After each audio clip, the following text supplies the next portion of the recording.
บางจังสถานภิบลูกปลายปลัวลูกชิวจ่าลูกเชื่อเรือยกในนาดำไม่ทวีเชื่อประทินจัดแจงทางนี้สมปอนชูลูกจังเข้มกู้เรื่องในนาเตอปัจจุบันโซยคือเชื่อนุประทินไอชื่อปิงคือชื่อชาวปลอกครูซาชิวคือชื่อเนสนองได้ในขนมจัดลูกเชื่อด้วยขี้ลุงไอพิจารณาปีนักนิบานหรือวิ่งปูเกตังปีเนนาสมทวีเชื่อประทินดักน้อมสมปอนลูกท่าเสืออีนึงชื่อปิ้นเหรอขนมเปิดคลีปบ้าสำรัจนะมันไอตีจำชมทวีเลขัดปฏิสันเปิดได้ลูกชื่อสำรัจเชื่อเรื่องเนนาหอยนูจำพูดจึงตรอเป็ดกูดำไปทวีจิสาใส่ลูกพังไม่ก็นึกเคยรอกขยมแกรงกับดอกปนตะบอร์ตีเหรอมาวิ่งมวยติดตะหอยออตระหอยลือท่าสปอนชิวตึบเดินบานได้สถาเกียนในสกับบริดำไลวิกปูจึงดำไลดามกุนนังใบลูกประหยัดพยายตั้งไปดามเมาไม่กับเปนี่ลูกซับแต่ปลายจะเชลช้างจังตั้งไปเป็นนาเมามีเรื่องจังพองเหรอเจอมวยเลือกนี้ได้ซาแต่ลูกชิวจัดใจกางเงียยังดัดขาดเตือปูจึงอาจยกได้ละอในสกับบริบานยังโดยเฉพาะนะฮ่าสไตล์จะกุนสบัดเนี่ยกรุบขณีได้ในกินไอซีบีดีจะได้จอยกึ่งอีสรุนนะแทนใครก็มีรถเพลิงแต่ดอกประเลียนทิศไปสันทักเกตฟูรุ่ยชบายจะมีนิวจรันแมนหอยแม่นายเนื้อตะลุกปลายอันกระสายพนัยล้อถามโดยตาบันเตยก็คล้ายแต่ชิมมิ้นน้ำไหลหมออกุนได้ดันทลายบานหอยบนต่อแต่เตียดเนื้อมีนกางเงียจานเตียดเรือฮอตเนยเนี่ยกรุบขณีให้นะบนฮอตเนยเต้หมอลูกป้า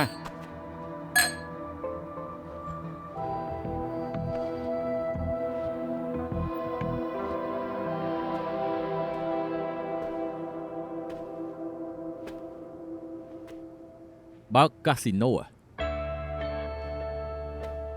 ลูกป้าชาวบ้านคิดจะบ้าเฮ้ยปลายจอนที่ใบในสันทากิจไม่บาร์คาสิโนปีใบชนามกระไรมันเติมแต่สรองดามเบ่งบานที่เนื้อไอดอลสไลด์เลยได้ใช้ปีธนิเกียร์ไทม์ทิศบาร์คาสิโนบ้านแต่ไอขมิ้นบอดไปซอดขังนี่ลูกป้าเตยแต่ชื่อใจเล็กชมมันจะตรงเตยได้กูได้มินบอดไปซอดคางคาสิโนนี่คลาเฮ้ยหนึ่งมิลลิแต่พอฉับนี่นะลูกป้าไบรอันจ้องรอกซีจีเรื่องละอแต่ไอก็ดังทาลูกตาไอจ่าโบราณคลังนะบนเงยนั่งประยุทธ์กอดบานเตเจจ่อไอเกิดท่า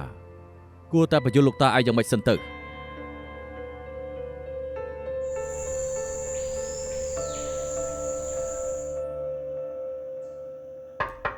จูลมาป้ารกชมอ่ะฮัดไอเฮรันแบบโทษในกรมหุ่นคล้ายชินเชิงก็ไอมันปรับยืงมามัดอ๋อป่ะเรื่องนี้บดาสันสันติรู้ยังเตอร์วินิยกเนื้อเลือดได้เนื้อสังหบริยเติบใจลุยพิธเนียเกียแต่สำนักนะได้ยังยกได้ในบ้านนะลือท่าดำไลนี่ผู้เชียงตีบซาชไงนะวิจิกาปดอ่ะป่ะตีนุจะได้ละอ่อนนะมาย่างเนื้อซีบีดีเตียดกรอยเนื้อมีรถเพลิงแต่ดอกเปลี่ยนแต่มาดองจังจะบ้าจีหลังไทยดำไลเด็ดคือซ้ำนึงดำไลแบบพดนะปีนี้ไอตื่มโยบานได้ตุ่มร่วมสันทาเกียสร้างส่องรุ่ยบ้านรอสีเนยอยู่เดียดขนมนุ่มเมียนจำนวนจิตรานเตอปราลุยเมียนก็ถัดฟูไม่ตีใช่ถึงเนี่ยเกียเตียดได้โยบำนอนเศร้าบำนอนเลยเสือ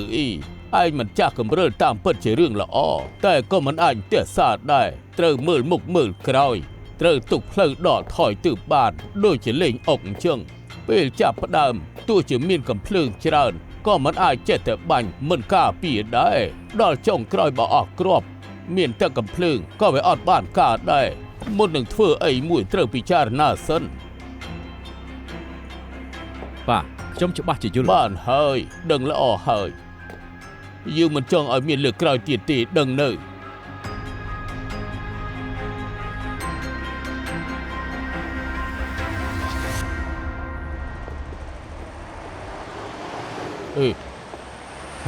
ครับแต่ดัวปลาเมาตีดีเถื่อลูกป้าขยำใจปลาเจอเมื่อท่าตีนี้อาจเป็นอาการหรือออดตีนดิฉับแมวจะไม่ได้เยตรองจอตีดีกราวปีจ่าให้ใบบะขมีนไอปิเซตีตามเป็นปุ๋ยเยิงติงซาในยูให้ មិនដឹងថាហេតុអីទុកតែជួលគ្មានអ្នករវល់ខ្ញុំក៏រួចហើយអាចចូលទីនេះហើយធ្វើជាផ្សារទំនើបខ្នាតធំទេ បើអភិវឌ្ឍជាថ្មីក៏មិនថាបានដែរថ្មីត្បិតវិរិយចាស់តែឈ្នះត្រង់ស្រួលធ្វើដំណើរ អូត្រូវហើយសួរយោបល់ពូឯងទៅ នៅទីខ្ញុំចង់មានទិសដៅឲ្យច្បាស់លាស់សិនចាំប្រាប់ពួកគាត់ ល្អអូខេ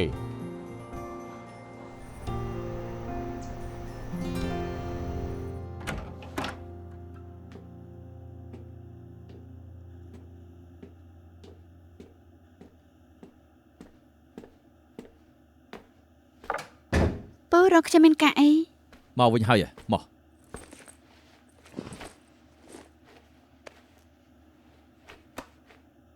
ពូដូចជាបានឮមកថាឯងចង់យកផ្សារជួនសើនៅក្នុងក្រុងជូឡុងដើម្បីអភិវឌ្ឍថ្មីមែនដែរទេ មានកំណត់នេះមែនតែពេលនេះនៅគិតគូរនៅឡើយទេ ចុះឯងចង់គិតគូរដល់ពេលណាទើបឯងប្រាប់ពូហ៎ឬមួយឯងយល់ថាឯងអាចសម្រេចគ្រប់យ៉ាងបាន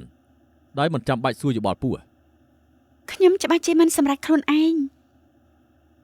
ខ្ញុំគ្រាន់តែយល់ថាបើយកផ្សារចាស់ដាក់ជួលដដែលឲ្យខ្ញុំអភិវឌ្ឍជាថ្មីទៅប្រហែលឯងរកចំណូលឲ្យក្រុមហ៊ុនបានច្រើន ឯងដឹងទេថាហេតុអីយើងមិនអភិវឌ្ឍផ្សារចាស់នោះមករហូតទេព្រោះពួកយើងគឺកំពុងតែរងចាំខាងក្រុងអនុញ្ញាតឲ្យពួកយើងសិនពួកយើងបានស្នើសុំកែប្រែដីនៅទីនោះណាហើយឯងក៏ដឹងដែរថាសម្ព័ន្ធឈៀវរកស៊ីខាងសន្តាគារផ្សារនៅក្នុងសន្តាគារគឺធ្វើដើម្បីភ្ញៀវសន្តាគារវាគ្រាន់តែជាការផ្គត់ផ្គង់មួយតែប៉ុណ្ណោះទេបើឯងចង់អភិវឌ្ឍនៅផ្សាររបស់ខ្លួនពូអាចដកលុយពី8ទៅ1000លានពីមូលនិធិនៃសម្ព័ន្ធឈៀវឲ្យឯងទៅខាងក្រៅសម្រាប់ក្តីសម័យរបស់ឯងបានឯងគិតគូរមើលទៅណា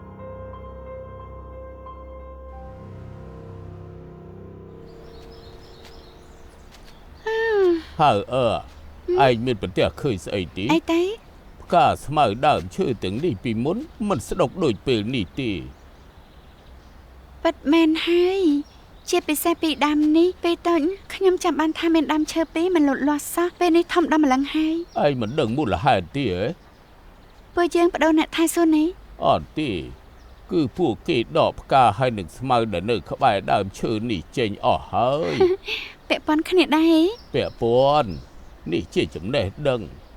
ឆ្នាំនោះលោកយាយឯងយកចិត្តទុកដាក់នឹងការដាំរុក្ខជាតិណាស់គេប្រាប់តាថារុក្ខជាតិទាំងនេះដើម្បីឲ្យលូតលាស់ល្អមានតែសហការគ្នាទើបបានព្រោះរុក្ខជាតិគឺពូជផ្សេងគ្នានឹងប្រជែងយកពន្លឺព្រះអាទិត្យនិងសារធាតុចិញ្ចឹមវាដណ្ដើមគ្នាចុងក្រោយមានតែធ្វើឲ្យរបួសទាំងសងខាង ដើម្បីឲ្យដើមឈើធំបានសារធាតុចិញ្ចឹមគ្រប់គ្រាន់ធ្វើឲ្យវាកាន់តែខ្ពស់និងរឹងមាំក៏ត្រូវពលីរុក្ខជាតិដែលនៅក្បែរនេះមិនសូវយុត្តិធម៌ទេ មិននឹងបែកចែកធំតូចទៅរុក្ខជាតិតូចទាំងនោះវាមិនអាចទប់ទល់នឹងពន្លឺដ៏ខ្លាំងរបស់ព្រះអាទិត្យឡើយផ្ទុយទៅវិញវាត្រូវពឹងលើដើមឈើធំទើបអាចមានផ្លែផ្កា ខ្ញុំមិនឯកភាពខ្ញុំគិតថាមិនថាដើមឈើតូចដើមឈើធំឬក៏ស្មៅអីទេសុទ្ធតែមានសិទ្ធិពឹងលើសមត្ថភាពខ្លួនឯងទៅដណ្ដើមយកឱកាសរស់និងលូតលាស់តែមិនមែនឲ្យអ្នកផ្សេងមកគ្រប់គ្រងវាសនាពួកវាឡើយ តាដឹងថាឯងពូកែតែពូទី2ឯងជាអនុប្រធានសម្ព័ន្ធយ៉ាងណាក៏គួរតែគោរពយោបល់របស់គេដែរ តែជជលផ្សារថ្មីច្បាស់ជាអាចរកចំណូលឲ្យសម្ព័ន្ធឈើបានច្រើនជាងមុនបើពួកយើងអាចធ្វើឲ្យផ្សារមានមុខមាត់ល្អជាងមុននោះតម្លៃដីក៏នឹងឡើងថ្លៃទោះថ្ងៃក្រោយពូនិងប្រៃអិនមានគម្រោងអភិវឌ្ឍថ្មីអីអ្នកបានផលនៅតែសម្ព័ន្ធឈើដដែលមិនយល់ថាមានបញ្ហាអីទេ ពួកយើងរកស៊ីតាំងពីដើមមកមិនដែលមានខុសនឹងត្រូវមានតែសហការគ្នាមានតម្រូវការរៀងខ្លួនអញ្ចឹងទើបឈ្នះទាំងសងខាង លោកតាតាមពិតខ្ញុំមិនមែនចង់ឈ្នះទេច្រើនឆ្នាំមកនេះខ្ញុំគ្រាន់តែចាំឱកាសមួយដែលអាចបញ្ជាក់ថាឈៀវហៅខ្ញុំជាមនុស្សមានប្រយោជន៍ម្នាក់អញ្ចឹងមិនលោភលន់ទេដឹងអី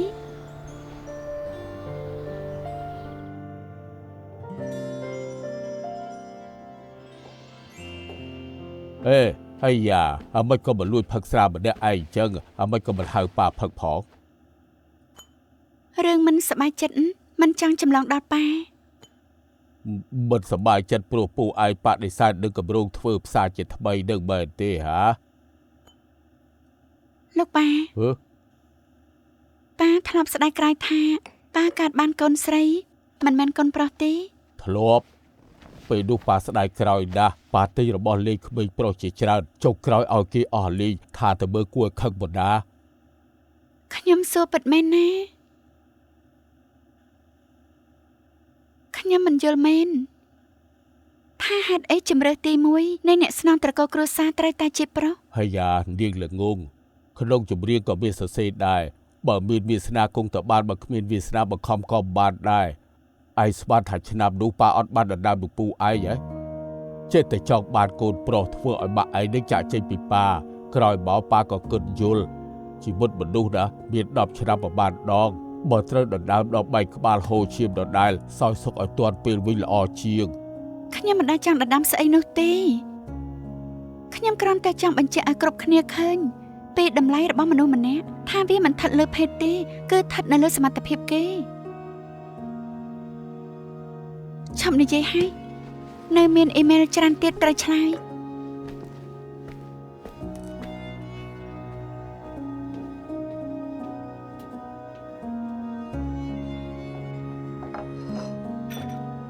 កើតអី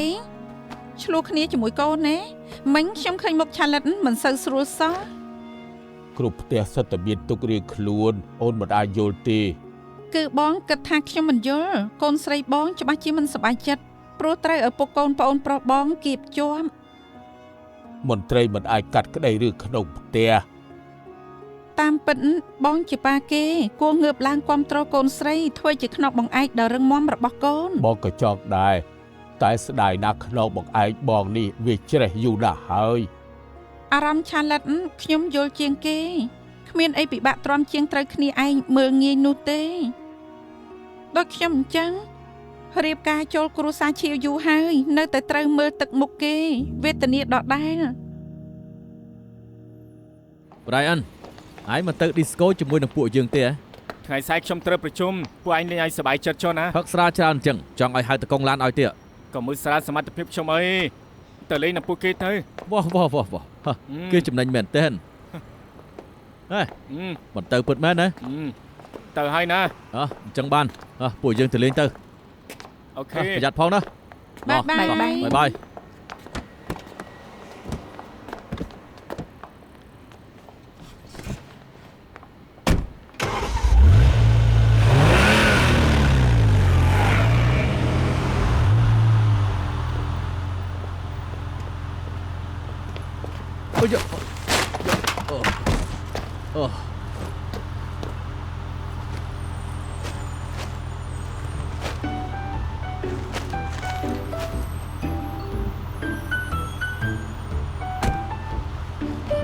អរគុណអ្នកប្រុសធំ កុំគូសំអីត្រូវឲ្យពូឈឹងជុំចឹងឲ្យទើបទៅផ្ទះវិញហ៎ មែនហើយខ្ញុំចង់យកអីវ៉ាន់ខ្លះទៅទុកនៅក្នុងផ្ទះដើម្បីកុំឲ្យរញ៉េរញ៉ៃនៅក្នុងហាងអីយ៉ាសូមទោសផងណាត្រូវឲ្យអ្នកប្រុសធំជូនខ្ញុំទៅផ្ទះហើយ ផ្លូវស្របទេ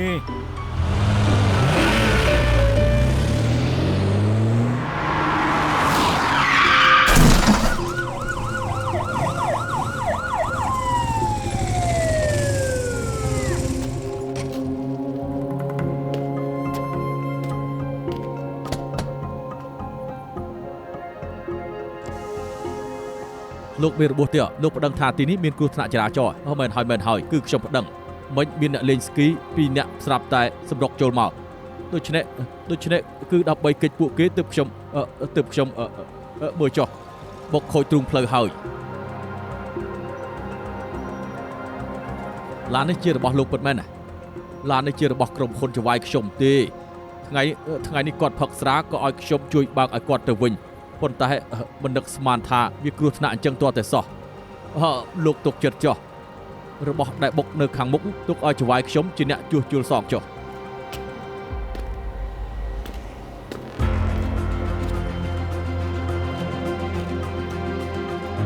មិនទេដឹងប៉ា រឿងបុកធំអញ្ចឹងទៅ5ខ្ញុំពេលនេះ មានបញ្ហាអីឡានបុកទ្រូងផ្លូវហើយក៏ត្រូវក្បាលដែរតែមិនហើមទេយប់អញ្ចឹងរកឯងធ្វើអីប៉ាជាប្រុសណាស់យ៉ាងម៉េច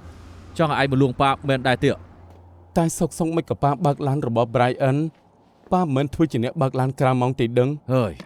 យប់មិនចេះទេប៉ាចង់យកអីវ៉ាន់នៅហាងខ្លះទៅផ្ទះវិញតែពេលឆ្លងផ្លូវក៏ដួលធ្លាក់ពេញដីអស់ហើយអ្នកប្រុសធំក៏ឃើញប៉ាហើយក៏ជូនប៉ាមកវិញប៉ាច្បាស់ជាព្រមហើយតែពេលប៉ាឡើងឡានឃើញថាអ្នកប្រុសធំផឹកស្រាដូច្នេះហើយប៉ាច្បាស់ជា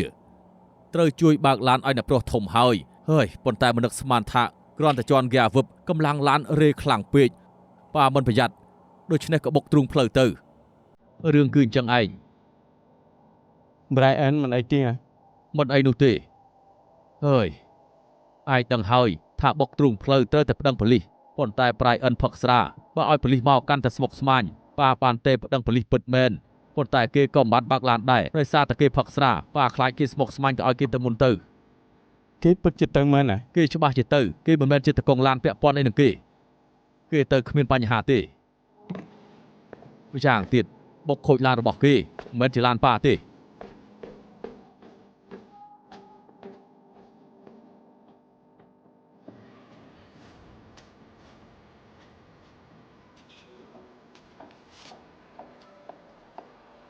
មិនក៏ថ្ងៃនេះតំណេមកកំដរម៉ាគ្មានអីទេ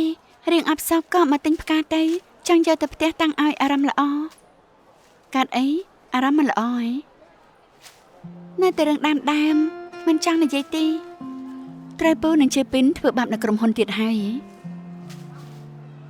ខ្ញុំគិតតែមកជួយម៉ាក់នៅហាងល្អជាងមិនបាច់មើលទឹកមុខគេនៅក្រុមហ៊ុនទេបើមែនម៉ាក់ច្បាស់ជាសប្បាយចិត្តឯងពូកែអញ្ចឹងថាមិនត្រូវធ្វើឲ្យទីនេះខ្លាចជាសម្ព័ន្ធឆ្លងប្រទេសណាបើខ្ញុំមានសមត្ថភាពនេះមិនបាច់ឲ្យគេធ្វើបាបទេសូម្បីឱកាសបញ្ជាក់ពីខ្លួនឯងមួយក៏គ្មាន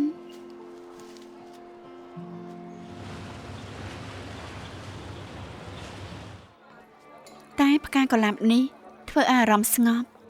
ប៉ាក្មេងភ្លក់ទៅផាក់រួចយប់នេះច្បាស់ជាសម្រានស្រួលកូនប្រសាទធំកតញ្ញូមែនច្រើនឆ្នាំហើយនៅព្រមហៅខ្ញុំថាប៉ាក្មេងទៀតប៉ាក៏ហៅខ្ញុំថាកូនប្រសាធំដែរប្រហែលជាទម្លាប់ទៅហើយតែបើឲ្យហៅប្រពន្ធសូវយិនពិបាកហៅមែនតើសុខភាពប៉ាយ៉ាងម៉េចដែរមិនអីទេនៅដូចដើមជំងឺចាស់ខ្ញុំនឹងទឿនហៅកុំឲ្យធ្វើឲ្យប៉ាខឹងកុំអីហៅកតញ្ញូហើយគ្រាន់តែរៀងរឹងតិចកូនស្រីខ្ញុំនេះពិតជារឹងរូសមែនហៅគេទៅកើតគេក៏សួរថាហេតុអីក៏មិនអាចទៅខាងលិចចាំរឿងដែលគេទៅរៀនចាក់សាបលាក់នឹងប៉ាទេច្បាស់ជាចាំលើកនោះប៉ាខឹងខ្លាំងណាស់ក្រែងថារៀនរបាំបាឡេមិនក៏ទៅលួចរៀនចាក់សាបទៅវិញហេតុអីតាមិនព្រមឲ្យខ្ញុំរៀនចាក់សាបជាក្មេងស្រីម្នាក់លើកកំបិតលើកកំភ្លើងចឹងស្អីអ្នកណាកំណត់ថាក្មេងស្រីត្រូវទៅរៀនរបាំបាឡេមិនអាចរៀនចាក់សាបរៀនចាក់សាបរៀនឲ្យឆ្អែតទៅថ្ងៃក្រោយឈប់ហៅយើងថាលោកតាទៀត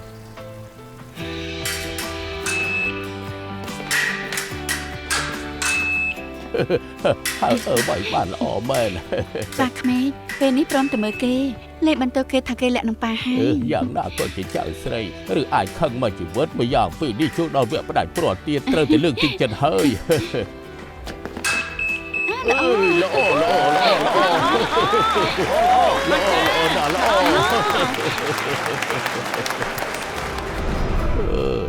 ពេលវេលាដើរលឿនមែនរឿងនេះដូចទើបកើតឡើងម្សិលមិញដឹងថាហេតុអីហៅត្រូវតែរៀនចាក់សាបទេមិនដឹងទេសម្បត្តិវគ្គផ្ដាច់ព្រាត់ថ្ងៃនោះគឺគេឲ្យខ្ញុំប្រគល់ឲ្យប៉ាដោយផ្ទាល់ដៃគេថាជាឱកាសកម្រមួយដែលអាចឲ្យលោកតាដឹងថាគេមានសមត្ថភាពម្យ៉ាងគេថាគេត្រូវតែធ្វើឲ្យបានពីព្រោះឱកាសមិនមែនចេះតែមាននោះទេតែបើសិនជាថ្ងៃនោះប៉ារវល់គេច្បាស់ជាខំប្រឹងដោយឥតប្រយោជន៍ហើយលោកឈីមខាងក្រៅមានប៉ូលីសចរាចរណ៍ប្រមាណអ្នកមកថាចង់ជួបលោកប៉ូលីសខ្ញុំគឺឈឺជើពីនមានអ្វីឲ្យខ្ញុំជួយ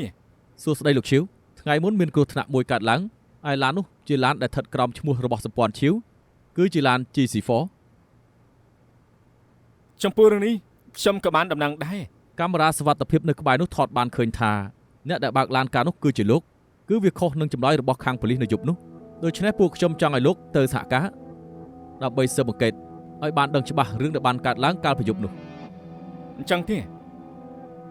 ខ្ញុំច្បាស់ជាព្រមសហការតែទៀតខ្ញុំមានការប្រជុំសំខាន់មួយតែពួកលោកអាចណាត់ពេលខ្ញុំនិងលេខាខ្ញុំបានស្អែកខ្ញុំនឹងទៅប៉ប៉ូលីសដែលផ្ទាល់ស្វែងយល់អំពីរឿងនេះ បាន អរគុណច្រើន កុំគួរសមអី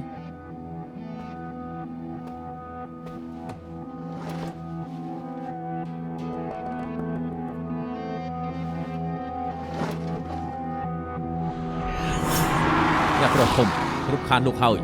រំខានស្អីទៅ ហេលោកផឹកស្រាបើកឡានមិនល្អទេដឹងហ៎ ផឹកប្រហែលកែវទេពួកចឹងទុកចិត្តចោះ មិនបានលោកឲ្យខ្ញុំជាអ្នកបើកវិញសុវត្ថិភាពជាង នេះពូមិនជឿខ្ញុំទេហ៎ ខ្ញុំមិនមែនមិនជឿលោកនោះទេប៉ុន្តែប្រយ័ត្ន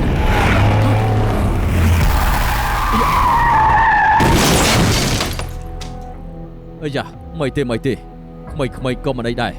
បុកត្រូវទ្រូងផ្លូវទេ ចប់ហើយខ្ញុំផឹកស្រាបើប៉ូលីសមកផ្លុំជាតិអាល់កុលពិតជា អ្នកប្រុសធំចង់ទៅណាលោកមិនអាចទៅបានទេគ្រោះថ្នាក់ចរាចរណ៍ទោះមិនបុកគេឲ្យរបួសក៏លោកមិនអាចទៅបានដែរអញ្ចឹងស្មើនឹងល្មើសច្បាប់ណា អញ្ចឹងគិតចាំមិនទៅពួកចឹងលើកនេះពូត្រូវទៅជួយខ្ញុំ ឲ្យជួយយ៉ាងម៉េចទៅ នៅពេលដែលប៉ូលីសមកពូប្រាប់ថាពូជាតកង់ឡានពូមិនបានផឹកស្រាទេយ៉ាងច្រើនគឺពីនៃលុយប៉ុណ្ណោះ ថាខ្ញុំជាតកង់ឡាន ពូចឹងពូដឹងហើយថាលោកតាហើយនឹងប៉ាគឺតាំងតែងចំពោះខ្ញុំណាស់បើដឹងច្បាស់ជាជួយខ្ញុំស្លាប់ហើយមួយយ៉ាងទៀតបើកបោពីស្វឹងគឺអាចធុនធោ ខ្ញុំយល់ហើយអញ្ចឹងបានអញ្ចឹងលោកគិតយ៉ាងម៉េចទៅ ខ្ញុំទៅមុនខ្ញុំផឹកស្រាបើនៅទីនេះពួកគេប្រកាសជាសង្ស័យអរគុណហើយពូចឹង ថាម៉េចស្វឹងស្រាបើកឡានឯងដឹងថាធ្វើអញ្ចឹងវាមានទោសដែរទេហ៎ ប៉ាកុំខឹងអីឆាប់ប្រាប់មករឿងទាំងមូលតើវាយ៉ាងម៉េច មែនហើយឆាប់ប្រាប់មក យប់នោះខ្ញុំចេញទៅលេងជាមួយមិត្តភ័ក្តិហើយក៏ផឹកប្រមាណកែវមកវិញឃើញពូចឹងក៏ជូនគាត់ទៅផ្ទះមិននឹងស្មានថាដល់ពេលកណាផ្លូវមានមនុស្សពីរនាក់សម្រុកចូលមកហើយខ្ញុំក៏បានកិច្ចទៅបុកជាមួយនឹងទ្រុងផ្លូវតែម្ដងទៅណាគឺបែបហ្នឹង មិនបុកត្រូវគេគួរតែជារឿងតូចតាចតែ នៅថាតូចតាចទៀតយើងខ្ជិលរវល់ជាមួយណាស់ មិនអាចទុកថារឿងតូចតាចទេព្រោះប្រៃអិនផឹកស្រាមកពីកៅឆឹងនោះបើដឹងថាគេផឹកស្រាហើយនៅឲ្យគេបើកឡានទៀត ណែ Brian ហេតុអីយប់នោះមិនបានជាឯងមិននៅហើយនៅឲ្យកៅឆឹងខ្លាញ់ជាតកង់ឡានថែមទៀត លោកប៉ាមិនមែនខ្ញុំចង់ទៅទេគឺបើចឹងឃើញខ្ញុំរបួសហើយក៏ឲ្យខ្ញុំទៅចាត់ចែងរបួសទៅគាត់នៅទីតាំងប្តឹងប៉ូលីសមិននឹងស្មានថាគាត់ទទួលថាខ្លួនឯងគឺជាតកង់ឡាន កាន់តែជួយកាន់តែចាំតើពូឆឹងឲ្យបងមកក៏មិនគួរមកដែរបងមិនត្រឹមតែបើកឡានពេលស្វឹងទេនៅចាក់ចេញទៀតអាចមានទោសថែមមួយទៀត ហ៎ខ្ញុំចាំបានពីមុនក៏មានតារាប្រុសម្នាក់អញ្ចឹងដែរដូចជាជាប់គុកអស់ពីអាទិន អាយ៉ាចប់ហើយអញ្ចឹងគិតយ៉ាងម៉េច ប៉ុន្តែយប់នោះឯងមកបាត់មិនបញ្ជាក់ថាឯងផឹកស្រាទេ ត្រូវគឺកៅឆឹងទទួលស្គាល់ខ្លួនឯងពាក់ព័ន្ធអីនឹងជីពីនទៅ Brian ឯងប្រាប់ប៉ាតាមត្រង់មកថាអ្វីដែលឯងនិយាយគឺជាការពិតឬអត់ ប៉ាខ្ញុំនិយាយសុទ្ធតែជាការពិតបើមិនជឿអាចទៅសួរពូចឹងបាន រឿងនេះត្រូវតែដោះស្រាយឲ្យស្រួលកុំឲ្យគ្រួសារឈៀវមានរឿងអីឲ្យសោះណា ពូចឹងទឹកចិត្តតិចតួចពូទទួលយកទៅ មិនចាំបាច់ទេ បើសិនជាប៉ូលីសសួរពូឆ្លើយតាមខ្ញុំប្រាប់ទៅ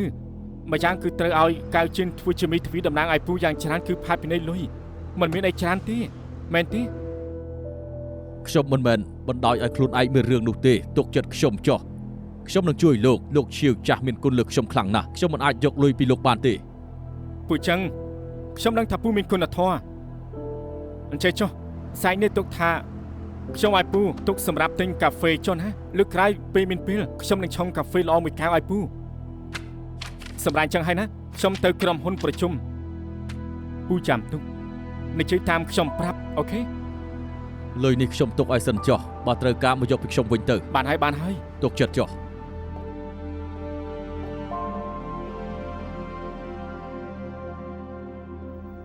រឿងតែមូលគឺអញ្ចឹងឯងលោកប៉ូលីស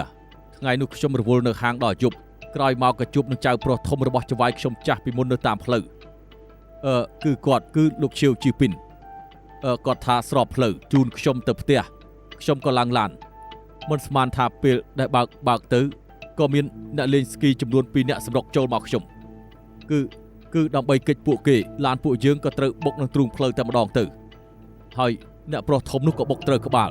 ពួកលោកក៏ដឹងដែរថាបុកត្រូវក្បាលអាចនឹងធ្ងន់ធ្ងរដើម្បីសុវត្ថិភាពខ្ញុំក៏ឲ្យគាត់ទៅរកពេទ្យទៅចំណែកខ្ញុំវិញ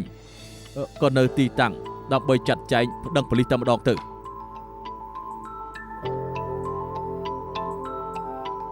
ខ្ញុំទទួលខ្ញុំមិនប្រយ័ត្នបុកចំទ្រូងផ្លូវនៅបុកត្រូវក្បាលខ្ញុំទៀតខ្ញុំវិលមុខណាស់ដូច្នេះពូចឹងក៏ឲ្យខ្ញុំទៅពេទ្យមុនហើយគាត់ក៏បានប្តឹងប៉ូលីសទៅដូច្នេះខ្ញុំក៏បានចាក់ចេញទៅតែក្រោយមកមិនសូវវិលមុខយល់ថាលេងអីក៏ទៅផ្ទះទៅក្រោយមកទើបខ្ញុំដឹងថាចាក់ចេញពីកន្លែងគ្រូថ្នាក់ដោយខ្លួនឯងគឺល្មើសច្បាប់ខ្ញុំរត់តាមមិននឹងស្មានថាគាត់ទទួលស្គាល់ថាខ្លួនឯងជាតកងឡាន តាមពិតអ្នកប្រុសឈីវពីនជាចៅប្រុសរបស់លោកឈីវហាន់យ៉ាងដែលជាចៅវាយរបស់ខ្ញុំចាស់ដែលខ្ញុំបើកឡានឲ្យគាត់កាលពីមុនគឺព្រោះតែខ្ញុំធ្វើការនៅផ្ទះគាត់អស់រាប់សិបឆ្នាំមកហើយខ្ញុំឃើញឈីវពីនតាំងពីក្មេងដល់ធំដូច្នេះហើយខ្ញុំមិនចង់ឲ្យអ្នកប្រុសធំកើតរឿងអីនោះទេអញ្ចឹងក៏ទទួលស្គាល់ថាខ្លួនឯងជាតកងឡានតែទាំងរឿងមុននិងក្រោយលោកឈីវពីនគាត់ពិតជាមិនដឹងរឿងទាំងស្រុងពិតមែនណាលោកប៉ូលីសខ្ញុំនិយាយគឺជាការពិតទាំងអស់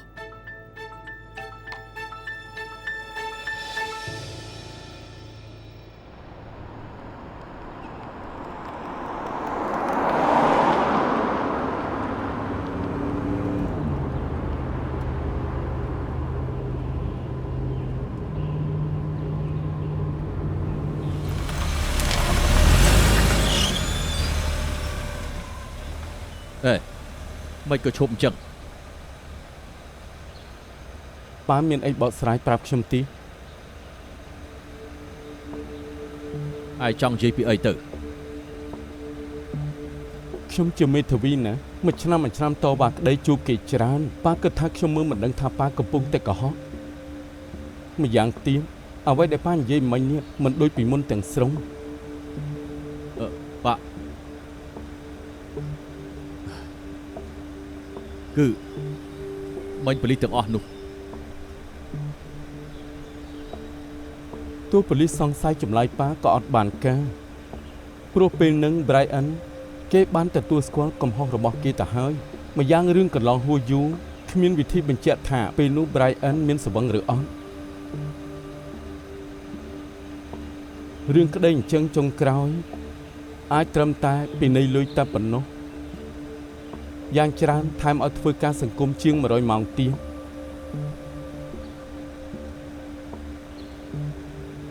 ឮថា Brian មិនអីធូរចិត្តហើយ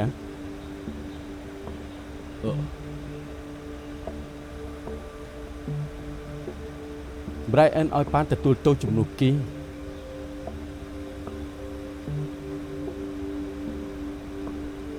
លោកប៉ាហេតុអីក៏ប៉ាត្រូវទទួលទោសជំនួសគេដឹងទេថាបើត្រូវគេដឹងប៉ាអាចនឹងជាប់គុកណា ពេលដែលបុករួចប៉ាពិតជាភ័យណាស់ហើយប៉ាឃើញអ្នកប្រុសធំក៏ភ័យខ្លាំងណាស់ដែរទើបប៉ាមានចិត្តទន់មកពេលទើបព្រមទទួលទោសជួសគេចុះពេលនេះគិតយ៉ាងម៉េចទៅកូនប្រុសឯងមិនមែនចង់ប្តឹងប៉ាទីដឹងហ៎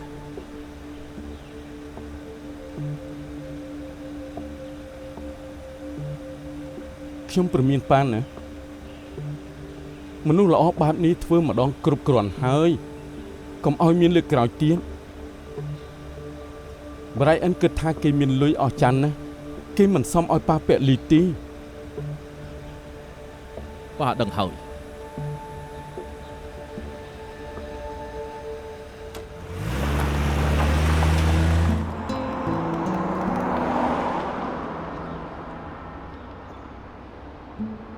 នាងចង់ឲ្យខ្ញុំទទួលស្គាល់ថាខ្ញុំឲ្យជឺពីនទៅប៉ុប៉ូលីសមែនដែរទេ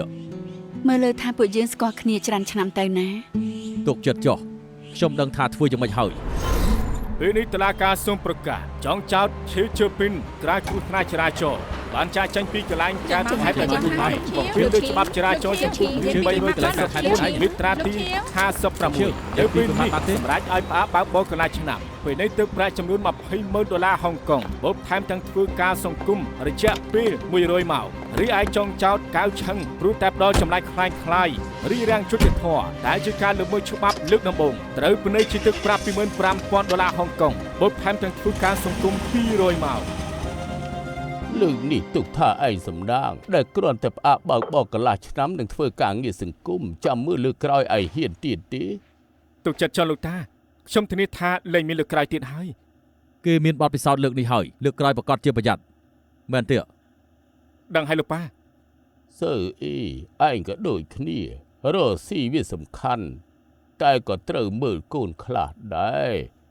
កុំឲ្យគេខុសហើយខុសទៀតមិនចឹងថ្ងៃក្រោយយើងមិននឹងទុកចិត្តប្រគល់ការរកស៊ីឲ្យ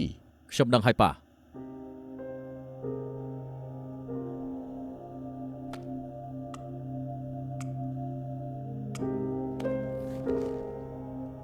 លោកមេធាវីថាងសូមទោសដែលទេទៅលោកទាំងយប់លើកមុនលោកសួរខ្ញុំពីការជ្រើសរើសប្រធានស្ដីទីនោះឥឡូវនេះខ្ញុំសម្រេចចិត្តរួចហើយ លោកឈឺចាស់លោកសម្រេចឲ្យហៅអើធ្វើជាប្រធានស្ដីទី មែនហើយ លោកមិនពិចារណាសូអ៊ីនឹងជាពីនទា ប៉ុន្មានថ្ងៃនេះខ្ញុំសង្កេតគេដោយលំអិតមែនសើអ៊ីមានខួរក្បាលជាអ្នករកស៊ីប្រហែលឆ្នាំនេះគេគ្រប់គ្រងសម្ព័ន្ធឈាវឲ្យកាន់តែរីកចម្រើនហើយពង្រីកទៅដល់អាស៊ីអាគ្នេយ៍ទៀតតែមហិច្ឆតាគេធំធ្វើអីទេសាដូចជាឡានប៉ណាំងដែលគ្មានហ្វ្រាំងចឹងកាន់តែបើកាន់តែលឿនចាប់មិនជាប់បើកើតរឿងមិនខ្ទេចទាំងឡានស្លាប់ទាំងមនុស្សហ៎ ហើយចុះជើពីន និយាយដល់ជឺពីនវិញគឺកាន់តែមិនទុកចិត្តគេមិនទាន់ចាស់ទុំធ្វើការឆេវឆាវណាស់គេត្រូវការពេលវឹកហាត់បន្ថែមពេលនេះมันអាចអនុវត្តភារកិច្ចធំបានទេ លោកគិតថាហៅអើជាជំរឿសដែលស័ក្តិសមទេ ណែហៅឆ្លាតណាស់រឿងនេះมันបាច់សង្ស័យទេពីមុនខ្ញុំគិតថាស្រីមិនកើតដូច្នេះមិនដែលគិតថាឲ្យសម្ព័ន្ធឈឺទៅគេគ្រប់គ្រងទេតែពេលនេះគិតឲ្យម៉ត់ចត់ទៅពិតជាខ្វះឱកាសឲ្យគេមែនដូច្នេះបើខ្ញុំមានរឿងត្រូវឲ្យហៅធ្វើជាប្រធានស្ដីទីគិតតាមផ្លូវវិជ្ជមានខ្ញុំក៏ចង់ឲ្យហៅក្នុងពេលធ្វើជាប្រធានស្ដីទីទទួលបានការជឿជាក់ពីសៅអ៊ីអញ្ចឹងពូក្មួយគេនឹងអាចសហការគ្នាបើមិនកើតទេខ្ញុំក៏ចង់ប្រើហៅឲ្យគ្រប់គ្រងឡានប៉ណាំងដូចជាសៅអ៊ីនេះការពារកុំឲ្យគេលើសល្បឿន បើលោកមានការសម្រេចចិត្តហើយនោះខ្ញុំនឹងឆាប់រៀបចំឯកសារទាំងអស់រួចហៅគ្រូពេទ្យគូឲ្យធ្វើជាសាក្សីដើម្បីឲ្យលោកសញ្ញាលិខិតផ្ទេរសិទ្ធិនេះ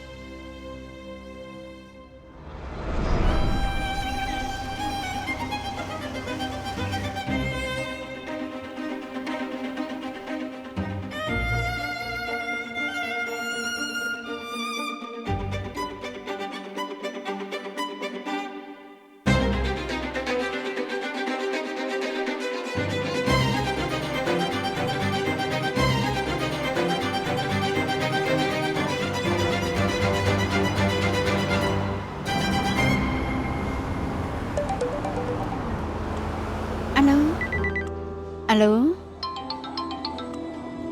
Alo. Alo. ថាម៉េចស្ថានភាពប៉ាក្មេកប្រែប្រួល ថាម៉េច ស្ថានភាពប្រែប្រួល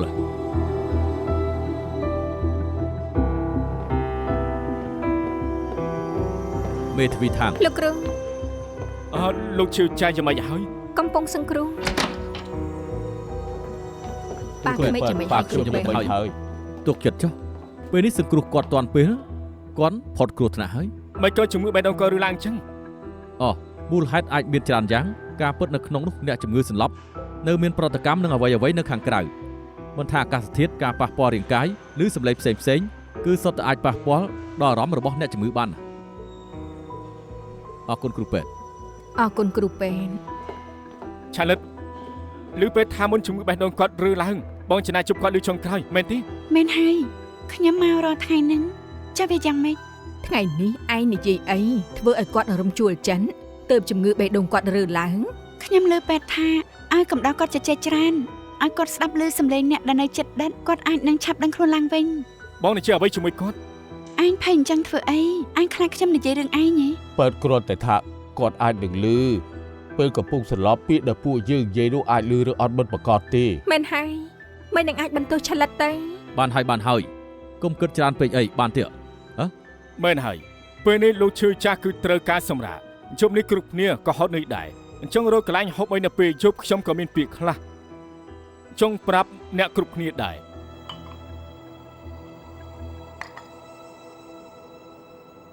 ជឿថាគ្រប់គ្នាបានដឹងហើយថាលោកឈឺចាស់បានធ្វើបន់ដាំ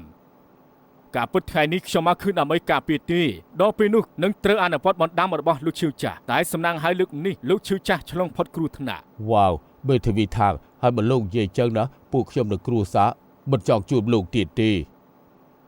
ពួកលោកបារម្ភពីលោកឈឺចាស់អញ្ចឹងគាត់ច្បាស់ជាសប្បាយចិត្តណាស់ហើយលោកឈឺចាស់ហត់នឿយមួយជីវិតហើយចុងក្រោយនៅតែដើម្បីគ្រួសារ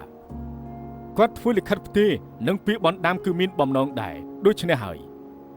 ធ្វើត្បិតបើគាត់សម្លាប់តែគ្រប់យ៉ាងដែលបានកើតឡើងនៅខាងក្រៅមិនប្រកាសថាគាត់មិនដឹងនោះឡើយខ្ញុំជឿជាក់បែបហ្នឹង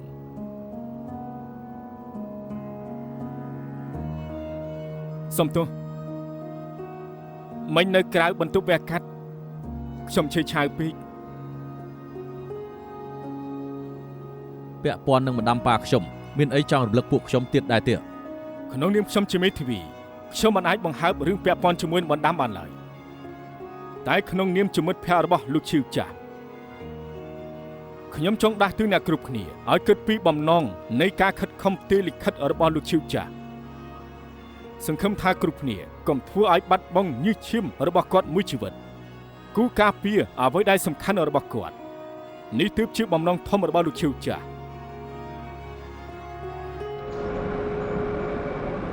មានរឿងចឹងផង តាមពិតទៅនិយាយជាមួយនឹងខាងធនាគាររួចហើយថាចុងខែនេះអនុញ្ញាតឲ្យខ្ចីតែពេលនេះពួកគេថាដោយសារតែគម្រោងកាស៊ីណូផ្អាកអញ្ចឹងស្ថានភាពមិនសូវល្អអញ្ចឹងហើយយ៉ាងច្រើនឲ្យខ្ចីត្រឹម 40% នៃចំនួនខ្ចីនៅកាលនោះ អញ្ចឹងគឺចប់ហើយដីនៅសង្ហបុរីខែក្រោយគឺត្រូវឲ្យលើកដំណាក់កាលទី2សរុបគឺ 2000 លាននៅពេលនេះទើបតែបាន500លានទេ លោកឈៀវលោកគិតយ៉ាងម៉េចដែរទៅសន្តាគារនៅសង្ហបុរីជាគម្រោងសំខាន់របស់សម្ព័ន្ធឈៀវកាស៊ីណូលើកមុនធ្វើមិនកើតធ្វើឲ្យខាងក្រៅមានពាក្យចចាមអារ៉ាមច្រើនខ្លាំងណាស់ដូច្នេះលើកនេះមិនអាចឲ្យមានភាពឆ្លោះឆ្លួយបានជាដាច់ខាតទោះជាត្រូវលក់ដីនិងអាជីវកម្មផ្សេងទៀតរបស់ក្រុមហ៊ុនក៏ត្រូវបំពេញលុយដំណាក់កាលទី2សម្រាប់សន្តាគារនៅសង្ហបុរីគ្រប់ដែរណា លោកប៉ាស្អែកខ្ញុំនឹងទៅក្រុមហ៊ុនមើលថាអាជីវកម្មណាចាត់ចែងបានហើយត្រង់ណាគឺអាចកាត់បន្ថយចំណាយបាន ក៏អាចលក់ដីផ្សារជួនសើបានដែរ ដឹងហើយប៉ា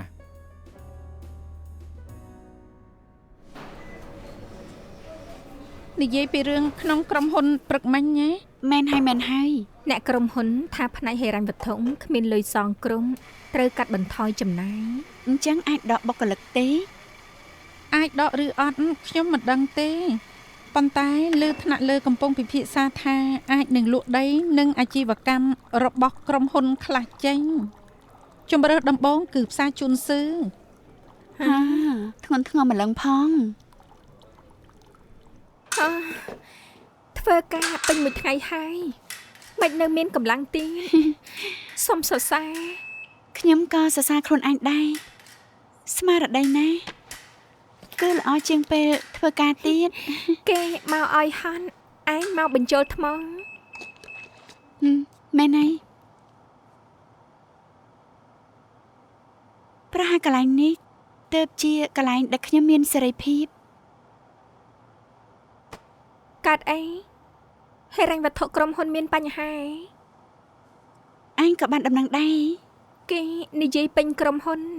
ថាក្រុមហ៊ុនចង់លក់ដីផ្សារជួនស៊ីយកមកដោះស្រាយ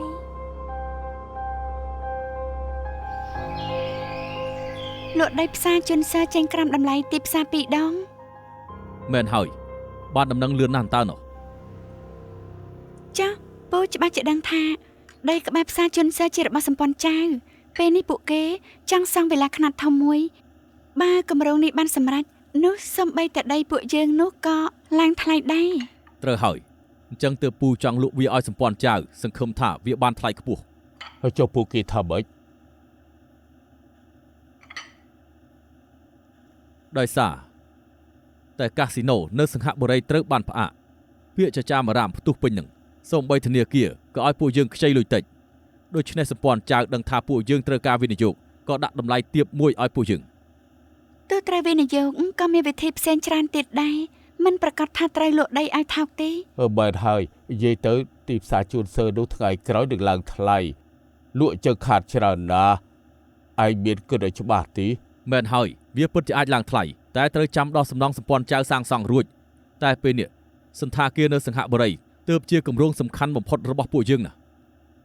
ម្យ៉ាងចុងឆ្នាំពួកយើងត្រូវសងការប្រាក់ធនាគារ2ថែមទៀតដូច្នេះវិធីណាប្រើកើតប្រើមួយនឹងបងគួរតែយល់ហើយណា តែខ្ញុំពិតជាយល់ថា ពូដឹងថាឯងមានមនោសញ្ចេតនានឹងផ្សារជួនសើណែអញ្ចេះចុះបើសិនជាឯងមានវិធីប្រមូលលុយសម្រាប់សន្តាគារនៅសង្ហបុរីក្នុងពេលដ៏ខ្លីបាននោះ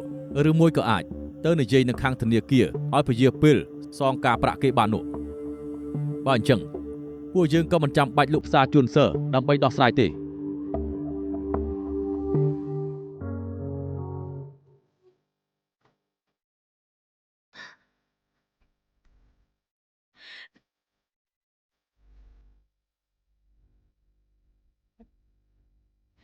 難留住的愛由他去，